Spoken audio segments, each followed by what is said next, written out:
if you would count up the client contact number of client contacts during the month through all these ministries that we're talking about here, it would run up to over 1,200 a month.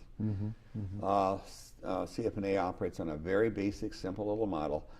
Draw, bridge, home. Draw the refugees into the network, bridge them from no understanding to some understanding or awareness, and then intensify those links and migrate them along to congregations. And that's the hope. Are you aware of any other ministry around the country that does what you're doing? Not just like this. No, I am not. There are lots of agencies, many of them connected to the church, that provide social services. All of it's very good.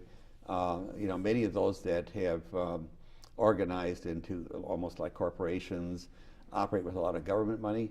What I've noticed is that they work largely with grants, and there'll be a grant for this or a grant for that, and that grant may run a year, 2 years, maybe even 3 years, but when that grant is done, then that program may be done as well, and then these people may go over to another program. And that can be okay up to a point, at least the way we see it. Here's where we're different. We have a destination for our people, and the destination is the church.